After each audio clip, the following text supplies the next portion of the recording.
a march towards a technocratic state, towards using technology to expand the totalitarian state in a way that we've never seen before. But it's also the first time that the U.S. is going beyond an ID that is issued by your state, by Texas, by New York, by California, what have you.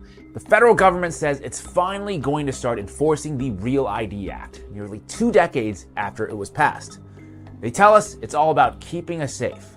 But could Real ID open the door to digital surveillance, biometric databases, and a future where you'll need a government-issued ID to participate in everyday life? My name is James Lee, and you're watching Beyond the Headlines on Breaking Points.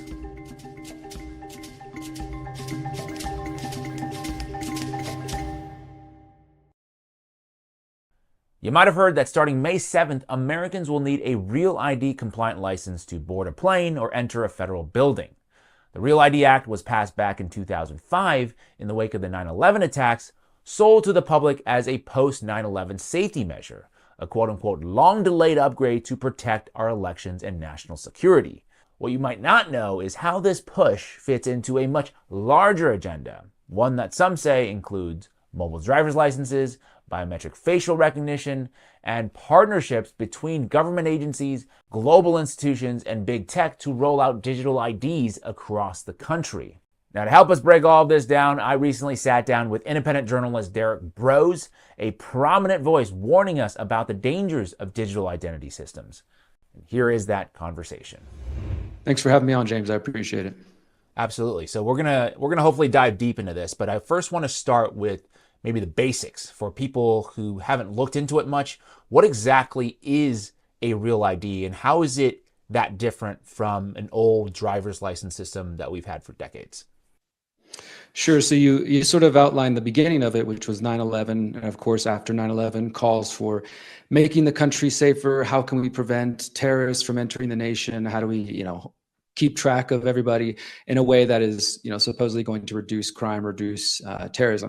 Now, it's been 20 years since then, and there's less talk of terrorism in the ways there were post 9/11, but there's still this discussion, I'd say now more, especially with the right wing, of how are we going to keep track of all the voters? How are we going to keep track of illegal immigrants, et cetera? So the same ideas are still being pushed. As you mentioned, it's been delayed numerous times through every administration up until this point. And now the deadline is finally here. The thing that makes it different just on a practical level is people will notice you might have like a little star in your driver's license. So many people already probably have these and just didn't realize that they got them, because over the last 20 years, as state by state has started to become compliant, more and more people are getting these, like I said, whether they realize them or not. So now we're at the point where all across the nation, everybody's going to have one of these to enter federal buildings, to do various things in the country. And the main thing, though, is just that you'll notice a little star. They promise that there's some more counterfeit measures. So on the practical level, that's pretty much it. You won't really see anything different. We're not at the point where it's just your face to get in somewhere. But as I have written about recently, I do think that's where it's headed, particularly at the airports and federal buildings and places like that. But for the moment, it's simply just a change in the look of your ID. Yeah, you mentioned you wrote an article about this. So I wanted to dive into that a little bit. And you wrote, quote, "Real ID is the latest move inching Americans closer to mandatory digital identification programs, not only for voting, but for daily life." Can you walk us through a little bit of how this, seemingly innocuous Real ID requirement connects to this argument that you're making, a much larger and broader infrastructure, things like mobile driver's licenses, facial recognition, digital ID system? Basically, lay out your theory for us. Sure. And I don't think it's very far-fetched, first I'll say, because in order to be Real ID compliant, there's a few things you can do. One is what we just described, just get an update of your driver's license, your state ID, and it's going to have the little star in it, and then you'll be Real ID compliant. The other is to continue to use a passport. So if you're someone like me who only has a passport, then, you just keep doing what you've been doing. But there are also other forms of being Real ID compliant. One of them is known as mobile driver's license, or just MDLs. And again, people might be using these already because there are certain states that have adopted them in the last few years without realizing that it's Real ID compliant. But essentially what a mobile driver's license is, there's several versions. Some in certain states are government run, government owned. So you have a, My ID, insert state name. Then there's others that accept Apple and Google Wallet, Google ID sort of apps to become Real ID compliant. And what these are basically doing, in my mind, and is just getting people, as you quoted me there, a bit closer to this Real ID, this digital ID, facial recognition everywhere. Because to be Real ID compliant, the easiest way is to get the idea, but you could also just start using your phone. Many people are doing this everywhere, and they're also scanning their face to open their phone. So maybe hearing this is not like some big concern to many people.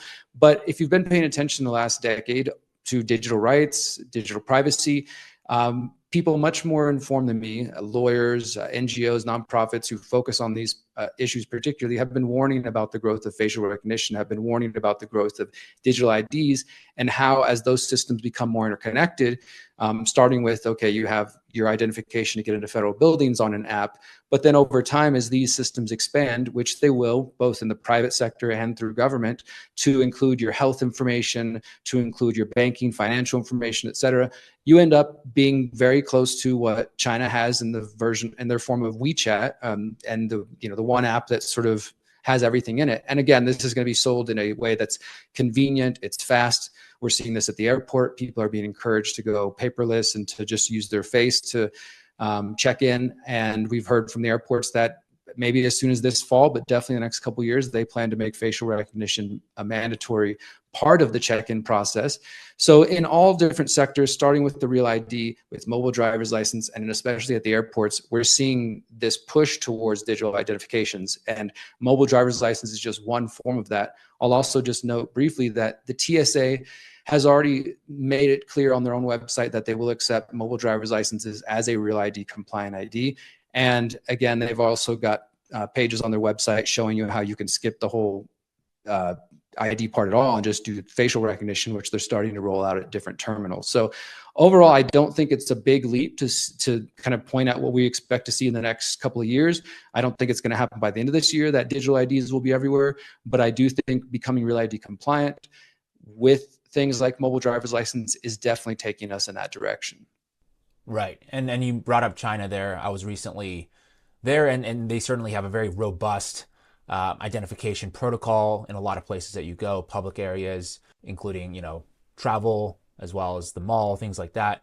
But to kind of give the other side of the story a little bit, some say, there's kind of these trade-offs with privacy concerns, and maybe they're a bit exaggerated in what you're talking about.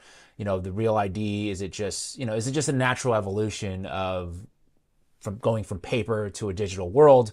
And I'm wondering how you would respond to people who say, if you're not really doing anything wrong, what's the danger here? What's the problem?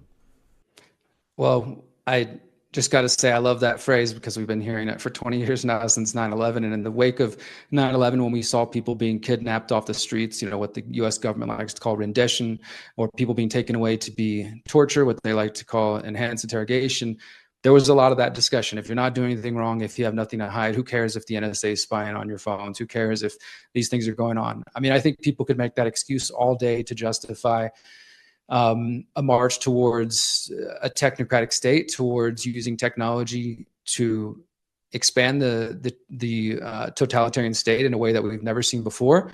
But even if people are skeptical or say that there's no big deal, okay, I'm already using my phone to do everything I do, what's one more thing? Or often I'll hear people say, well, you already gave them your face, you already gave them your information when you signed up for your regular ID or for the passport. And that is true. But as you pointed out, with China's robust digital ID system, once these systems become more connected, then it's a whole new level. The other concern I have, besides just the general surveillance and tracking you everywhere you go, being able to trace every purchase you make, is that this is also a step towards a national ID card. And thankfully, when it first passed, there was former Congressman and presidential candidate Ron Paul who was speaking against this. Currently, I think Thomas Massie is the only person who's really speaking against this and making these points. But it's also the first time that the U.S. is going beyond an ID that is issued by your state, by Texas, by New York, by California, what have you, and something that is now mandated by the federal government. And so if you go back to those post 9/11 years, and you can read some editorials, you can see some congressional speeches, There weren't many because people were in the hype of post 9/11 and just give the government whatever they need to do. We all need to feel safe. But there were people warning about this from the beginning. And so 20 years later, the American public has been kind of worn down. Also, people who were born post 9/11 have no awareness that this was even a controversy. But it's another step towards having a national ID card. And as I said, when you're bringing on the systems that we know are rolling out, both privately and publicly, facial recognition, digital IDs, you could end up in a very dangerous situation where the government knows everywhere you go, even more than they currently do, and knows every purchase you're making. And as we've seen in the last few years, when you combine that with a sort of, whether you want to call it cancel culture or just people who are talking about controversial topics who've been debanked or taken off social media, what happens whenever all of that's run through one central app? And I've already seen this in places like Denmark, for example, is a country I recently visited, speaking about these concerns. And they informed me, Derrick, we already have this. We have a My ID program where you can't go in to any, you can't do public transportation, you can't get insurance, can't open up a bank account, can't get a home, etc. So essentially, it's not mandatory, but you can't function without it. And so I think that's the other big concern, is that as these things roll out, there becomes no way to operate outside of those systems, and within those systems becomes tightly controlled. Yeah, I know you mentioned, or you just mentioned there, potentially people getting grabbed off the streets for crimes they may or may not have committed, or they're being suspected of something. Certainly, that seems like it's happening as we go, and I'm not sure if this might be a kind of a speculative question, but we talked about the law being passed in 2005 post 9/11, and the enforcement kept getting delayed up until now. Do you think there is, or why do you think there is some kind of push to finally enforce it in 2025? Has anything changed about the circumstances that would warrant them finally enforcing this law? Well, like you said, this is a bit speculative, so keep that in mind. I would say that I find it interesting that every administration, including Trump's first administration, has delayed this, and both right and left have kind of given the states more time at the least. I won't say every administration was like, the Real ID is a danger per se, but they kept kicking it down the road because states were just resisting. There was lots of lawsuits. Again, people who aren't familiar with this history, look up the lawsuits about Real ID related to dozens of states who have tried to resist it. But nevertheless, here we are in 2025. And as you said, with people being taken off the streets right now under the Trump campaign, Trump administration, and relation to immigration, relation to speaking out against Israel, and part of that conversation, of course, is the discussion around illegal immigrants voting and how do we secure the border and these sorts of things. I think that the Real ID coming into compliance, full compliance during the Trump administration, whether planned or just happenstance, it works out in the favor of the government, because many of the people on the right, conservatives, who may have resisted this under, say, a Biden or Obama administration or Clinton administration, are making, in my view, excuses and saying it's no big deal. It's Trump's program. It's rolling out under Trump, so it can't possibly be bad. And of course, it's going to stop all those bad illegal immigrants from coming in the country. And so I think that overall, the fact that it's happening now, it might make the rollout a bit easier and less resistance from the crowd who may have resisted if it, was under any other circumstances. Yeah, I do find it kind of interesting that they bring up, national security and election integrity as core reasons of why we need to implement it. But in reality, you can get on an airplane without a Real ID if you just use a passport. So foreigners can definitely just get on an airplane. And also, you can get a Real ID if you're not an American citizen. Migrant workers, they're eligible to get a Real ID. So I'm not sure if those issues are even interrelated at all. It might be a little bit of a misdirection from government officials in these kind of talking points. But the final question I wanted to ask you is, for people watching and are feeling kind of uneasy about this, maybe they don't want to get a Real ID, or they don't want to get their face scanned at the airport, or, get their ID stored in some kind of digital wallet. What can they realistically do at this point to protect their privacy? Is it possible to resist at this point? I think there is still a way to resist. I mean, obviously the time to resist was the last 20 years. And, now that we're a couple of weeks away from the rollout, May 7th, it's going to be required everywhere. One, I guess, minor form of resistance, because I've been seeing these conversations and, online and all the the chat and everywhere about the deadline looming. And some people seem to be saying, well, I'm going to try to go back to my, my local government office and see if I can get my old ID back because I didn't even realize that I had the real ID. I don't think that's going to happen. Others are saying that they're going to opt for just keeping the passport. That's, again, sort of what I've done. Obviously, in some ways, you have to still, obviously, you're taking a picture, you're giving the government your information. So I don't think it's really a concern about handing that data over. I think it's the concerns I pointed out about national ID card and digital ID cards. Other ways to resist, I mean, there are some politicians speaking out. Like I mentioned, Thomas Massie is one of the few. And then in terms of the facial recognition, I see Oregon Senator Jeff Merkley. He's been one of the few speaking out about the rollout of facial recognition at the airports. If people are politically inclined, which I'm personally not, you might want to reach out to the offices of those gentlemen and others who may be speaking up and see, what their plans are to do about this going forward. And there are some people who are saying this is going to be the end of travel for them. They feel that strongly enough that they're not going to comply. I guess, I'm not going to get a new ID until mine expires, and then I'll figure it out at that point. But overall, I do think that the bigger picture we need to be thinking about is how we relate to these forms of technology. I actually wrote a book in 2020 called How to Opt Out of the Technocratic State, which covered much of this information. People can download it for free at theconsciousresistance.com/how-to. And I explored these ideas, like what does it mean to be moving into a world with digital IDs, facial recognition, and how does our individual liberty and collective liberty and privacy remain and stay alive in that world?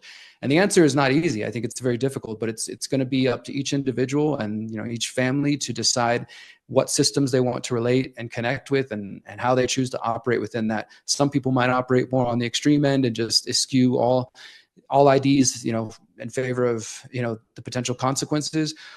Others are just probably going to go along with it. Facial recognition is rolling out at the airports. There are places like sports stadiums that are starting to test it out as well. And it's my belief that the places where it is most likely people will comply, airports where people want to make that flight, sports stadiums where people want to go see their favorite team, people will go ahead and normalize this sort of thing. And as that happens, it's going to spread further and further beyond the airports and the sports stadiums.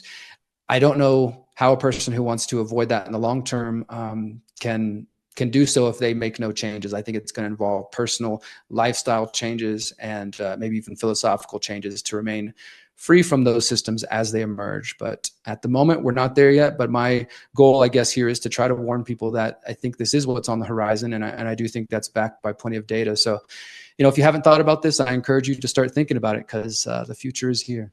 Yeah, speaking of the future, well, I just want to say that for a country who espouses a lot of anti-China sentiment, we are certainly adopting a lot of Chinese-style policies, which is interesting to say the least. But I know you mentioned your website, your book there. Anywhere else that you want to point people to follow you, Derrick? I appreciate that. And thanks again for having me on. Yeah, my main website that I've been running since 2013 is called the Conscious Resistance Network. You can find it at theconsciousresistance.com. I have my documentaries there, my books, podcasts, etc. You can find all that. I'm also a contributing writer at thelastamericanvagabond.com, which is where this article we're discussing today came from. That's thelastamericanvagabond.com, where Ryan Christian and Whitney Webb and others contribute there. And you can find me on Twitter. You can find me on social media. I will continue to stay on top of this issue as well as others. And I hope more people will start thinking about this in a deeper manner. Absolutely. Thanks, Derrick. Really appreciate your time and your insights today. Thank you. To learn more about Real ID and the other stories mainstream media doesn't want to cover, you can head on over to my YouTube channel, 5149 with James Lee. The link will be in the description below. Thank you for your time today and keep on tuning into Breaking Points.